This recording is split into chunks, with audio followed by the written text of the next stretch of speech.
Do you want to lose weight but struggle to stay committed to a meal plan because you constantly feel hungry? Does food provide you comfort when you are bored, angry, lonely, or sad? If so, you are in the right place. My name is Kristen Jones, and I'm a life coach specializing in emotional eating and weight loss, and I'm also a lifelong emotional eater. I want to provide you with information, motivation, and support so you too can learn to manage your issues with food and develop a healthy relationship with yourself. Welcome to the Breakthrough Emotional Eating Podcast.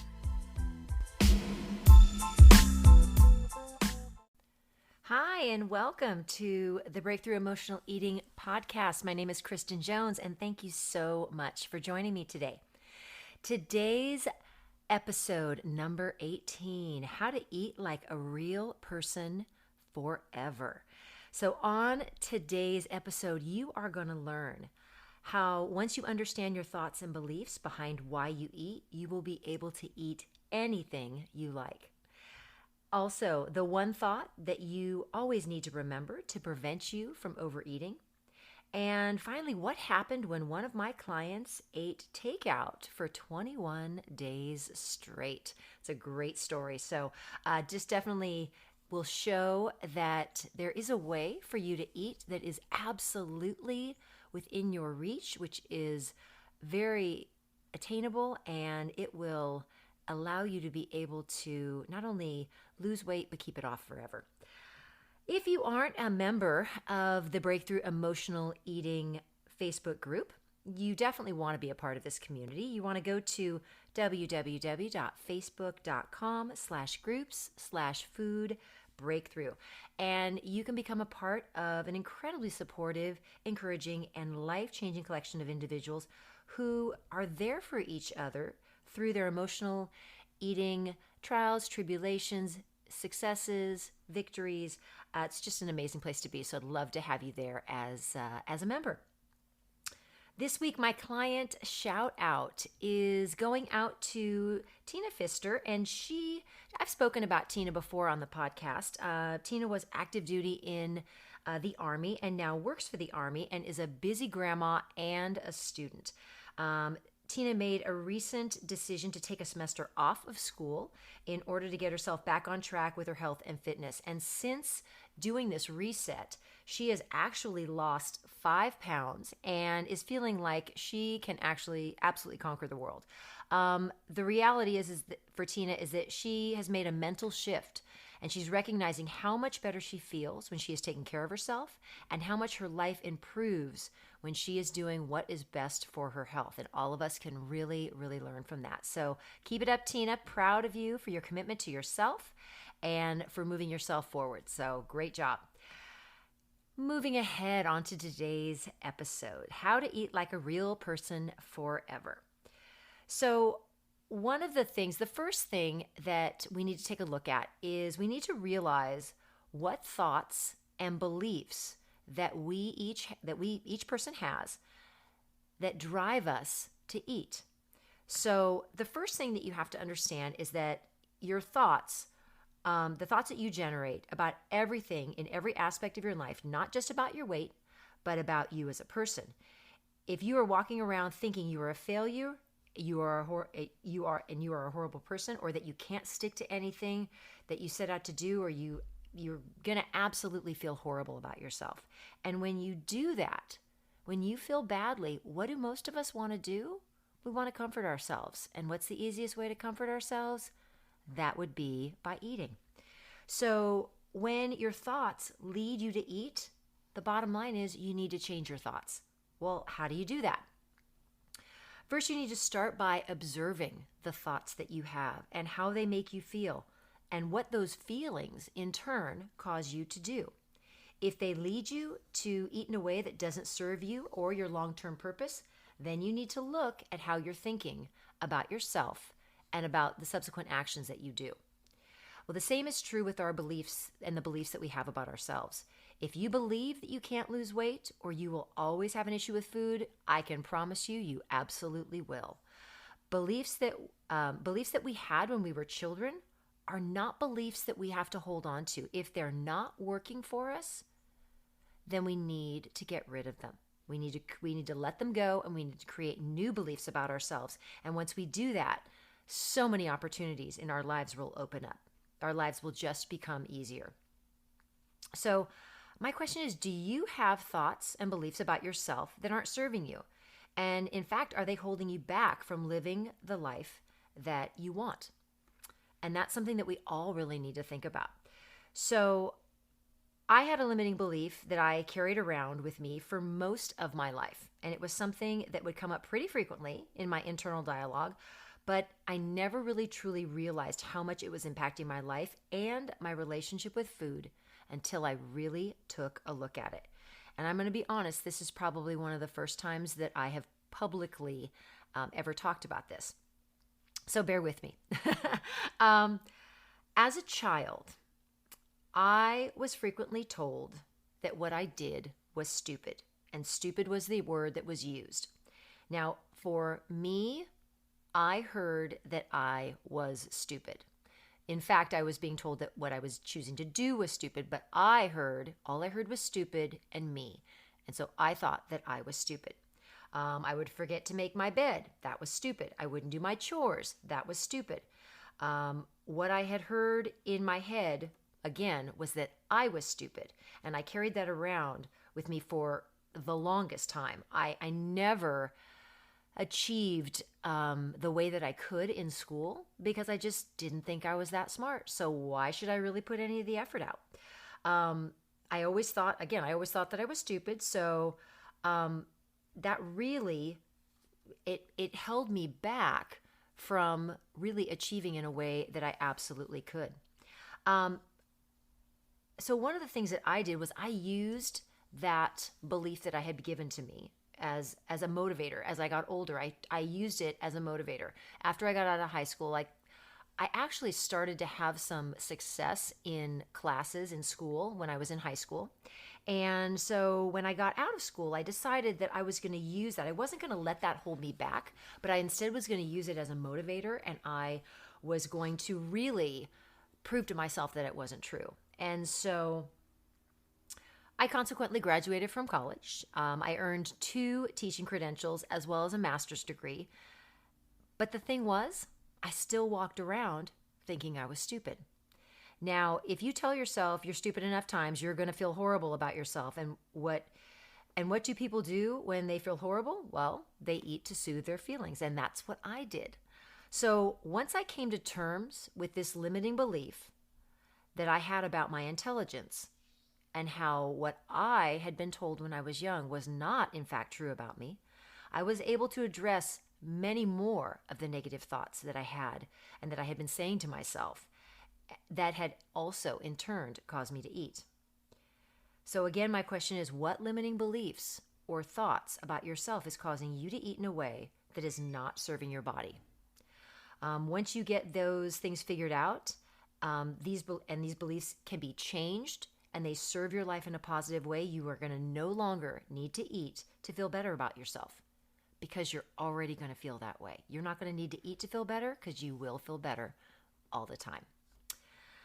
All right, the second thing we want to think about is the one thought, and this is a thought that really, really helped me. In addition to addressing, my limiting belief, one of the limiting beliefs I had about myself, about my intelligence, and how that made me feel. The other limiting belief that I had, it's so simple, and I'm sure so many people would laugh this off and be like, "Oh my gosh, how could you even think that way?" But again, we all grow up and we all are presented with different things. And so each person takes on beliefs that we are given as children. And sometimes we don't necessarily know how to deal with them or how to get rid of them. I think more than anything else, the one thing you need to remind yourself day in and day out is that food is not going anywhere. That is the thought that has changed my life. I grew up always feeling like things were going to be taken away from me. I always felt that things were very tenuous, that if I didn't behave properly, that I was going to lose whatever I had in my life. and that I associated that with food. So it took a while. It wasn't like I just said it once and all of a sudden I was like, oh, okay, I can manage anything. But it really took me repeatedly reminding myself that food wasn't going anywhere, because what I did was I would, if I brought something into my home, or if I was out someplace, I always felt like I had to eat absolutely every bit of food that was either presented to me, or if I purchased like a bag of potato chips, the whole bag of potato chips had to be eaten all in one sitting, all at one time. If it was ice cream, I couldn't have ice cream in the fridge. I couldn't leave anything at my house that was even remotely desirable, because I constantly felt like I needed to eat it because it was gonna go away, and it was gonna be taken away from me, and I needed to eat it all in one sitting, because then the next day I would be better. The next day I'd be back on my routine, and then everything would be okay. And that is the thought process and the life of an emotional eater. We think in the moment, and we think that food's going away and someone's going to take it, and so we have to eat it all at one time. And that's just not true. So once you get over that realization and you really realize like that's not true at all, you then can eat in a way that serves your body by eating only when you're hungry and stopping when you're full, and not feeling like you have to eat absolutely everything that's presented in front of you because someone's going to take it away. It's always going to be there. I have to say that it has been absolutely life-changing for me. So, perfect example, right now, as I am sitting here recording this, I have 2 different bags of potato chips in my pantry. And until last night, I had ice cream in my freezer that had been in the freezer for at least 4 days. And it's a little pint of Ben & Jerry's. And it had been there for at least 4 days, because I have now learned how to have a bite, have a taste of something, and then relax and realize I don't need the whole thing. I can come back tomorrow. I can come back the next day. I can eat it whenever I want, that I don't have to eat it all at one time. And I don't have to stuff myself and try to make myself feel better through the food that I'm eating. And that has been absolutely life-changing. So I would strongly recommend, if you are a person who is that all or nothing, I have to eat it all or it doesn't come in the house, having this be an affirmation every day that you remind yourself, nothing's being taken away from you. Food will always be there. That needs to become an affirmation that you do daily, that you write down, that you say, and you remind yourself every time you eat, I don't have to eat everything. And I promise you, it will change your life. All right, and the last point that I want to make about being able to eat like a real person forever. So I have a client, and her name is Gina. And Gina had her mom visiting her from up north. And her mom came and stayed 21 days. And for 21 days, and Gina's been on my program, and she knows how to make her meal plans, and she knows how to eat when she's hungry and stop when she's full. But she's very careful about what she eats. She eats very healthy. And her mom came to visit. And her mom every evening would say, well, what are we going to order for takeout tonight? So for 21 days straight, Gina ate takeout. Now, if you think about it, you eat takeout. It's controlled portions, because you order certain things, and then it was her and her mom and her son. And so Gina ate things that she hadn't eaten in forever, like mashed potatoes, and had and pizza, and all these wonderful things. And don't you know, after 21 days, she hadn't gained any weight. In fact, she stayed exactly where she was. And then she decided to go back to her much more structured, healthful eating, and she ended up dropping 2 pounds right away. So her body didn't respond in a way that she thought. She really realized that as she was being presented with her takeout and she was being presented with these meals, she was still keeping the same thoughts in her mind about food's always there. I don't need to eat it all at one time. I stop when I'm satisfied. I don't eat till I'm full. I stop when I'm satisfied. She maintained all those things and was able to eat foods that she really loved and enjoyed, and she didn't gain any weight. And so that is just a huge, huge testament that when we change our mindsets and we change how we think about eating and we change why we're eating, and we think about different things and different things about food and don't make food that thing that's going to make us feel better, but our lives actually feel better. It's amazing that the opportunities that you have and the foods that you can eat that you don't need to be afraid of. I think so many people walk around afraid of eating certain foods because they're going to gain weight. And in reality, it's not about, necessarily about what you're eating, but again, it's how much you're eating. And you can always, as long as you're eating in moderation and really, unless there's something medically that you need to address, that really, again, we can all eat like a real person and just remember the things that we need to do on a regular basis and just plan our meals, eat when we're hungry, stop when we're full, stop when we're satisfied.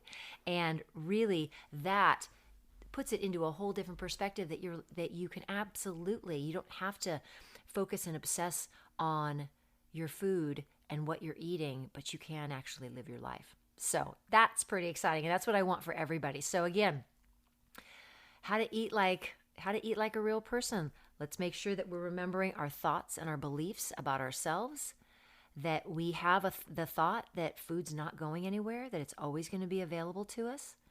And then finally, remember that we can eat what we consider real food, even takeout food.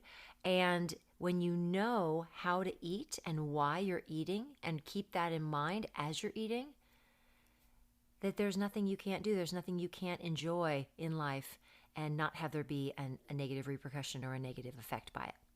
So I hope this has been helpful for you, and I hope you enjoyed this episode. If you're not a member of the Breakthrough Emotional Eating community on Facebook, please come and join us. So many good things happening in there. So many victories that people are having, successes. So many people are learning more about themselves and learning about why they eat and changing their thought patterns and how they're addressing food and their lives. And it is just super exciting. So we'd love to have you there as a member and to participate and to be a part of our community.